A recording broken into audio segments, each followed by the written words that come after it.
Hi எல்லோருக்கும் வணக்கம். எப்படி இருக்கீங்க? ரொம்ப நாள் ஆச்சு. இது புதன்கிழமை பண்டிகைப்போ எடுத்தது. எப்படி இருக்குது அவுட்ஃபிட்? செவ்வாய்க்கிழமை நைட்டு இருந்து புதன்கிழமை காலையில் வரைக்கும் சாமி ஊருக்குள்ளே வந்து மாவிளக்கு எடுப்பாங்க.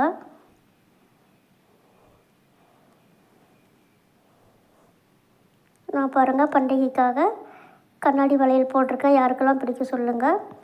மாவிளக்கு வீடியோ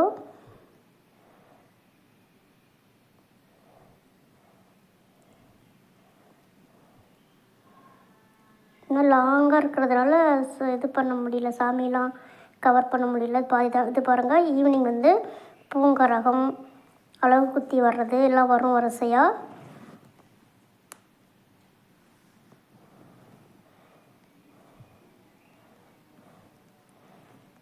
ஒரே மேலே சத்தம், பாட்டு சத்தமாக இருக்கும். அதனால் நான் வாய்ஸ் ஓவர் மட்டும் கொடுக்குறேன்.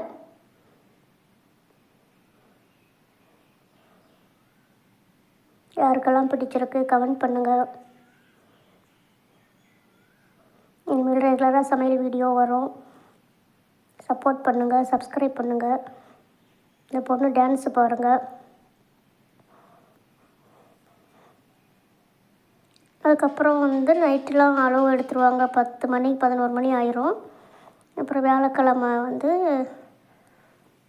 சத்தி அழைக்கிறது செஞ்சு தேர் வந்து கொஞ்சம் தூரம் முன்னாடி இழுத்து நிலப்பேற்று விடுதல் செய்வாங்க. அன்றைக்கி அந்த ஃபங்க்ஷன் மட்டும்தான். அதுக்கப்புறம் எல்லாம் சூறையிடுறதுக்கெலாம் போவாங்க.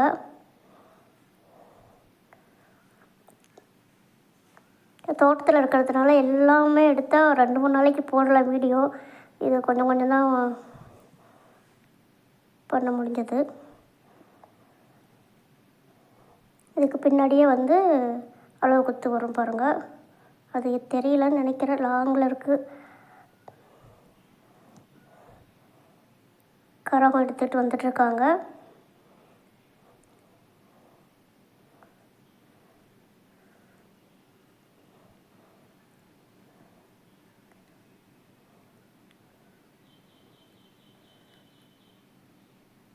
நைட்டுங்கிறதுனால கொஞ்சம் இதாக இருக்குது.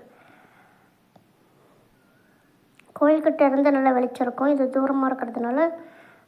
அடுத்தது வந்து வெள்ளிக்கிழமை காலையில் பங்குனி உத்திரம் இல்லைங்களா,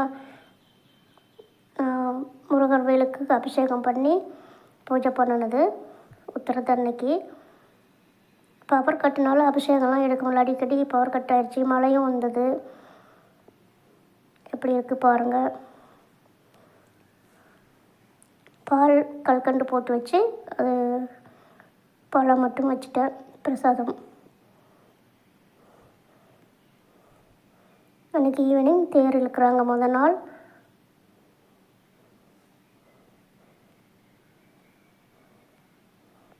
பாதி தூரம் வந்து நிறுத்திடுவாங்க ஒரு இடத்துல. வெள்ளிக்கிழமை ஈவினிங் கொஞ்சம் ஈவினிங்காக இழுத்துருவாங்க. ஏன்னா கொஞ்சம் தூரம் வந்ததும் நின்றுடும். அடுத்த நாள் வந்து சனிக்கிழமை சீக்கிரமாகவே இழுக்க ஆரம்பிச்சிருவாங்க. ஏன்னா நிலையில் கொண்டு வந்து நிறுத்தணும் இல்லைங்களா, அதனால்.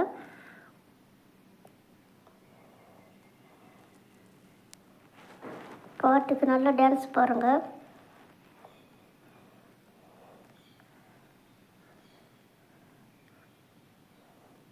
அடுத்த நாள் சனிக்கிழமை தேர் வந்துட்டுருக்கு. இதெல்லாம் முடிச்சுட்டு சண்டே தான் நானும் மார்னிங்காக முனியப்பா கோயிலுக்கு போனேன். போய் சாமியெல்லாம் பார்த்துட்டு மாரியம்மன் கோயில் சாமி கும்பிட்டாச்சு. கற்பூரம் ஊதுபத்தி விளக்கு ஏற்றலாம் முனியப்பாவுக்கு. செல்லியம்மன் ஊஞ்சலில் இருக்குது. பண்டிகை மாரியம்மன் செல்லியம்மன் பண்டிகை. தேரும் வந்து பழையபடி நின்றுச்சு பாருங்கள். பண்டிகை முடிஞ்சு வீடு வந்தாச்சு. அன்றைக்கி சண்டே நைட்டு சாமி மறுபடியும் அலங்காரம் பண்ணி மரபண்ணை செய்வாங்க. நைட்டு ஃபுல்லாக வந்துட்டு திங்கக்கிழமை சித்திரை 1 காலையிலேயே சாமியெல்லாம் இதுக்குள்ளே வச்சு அதோட வீட்டுக்கு கொண்டு போய் சேர்த்துருவாங்க.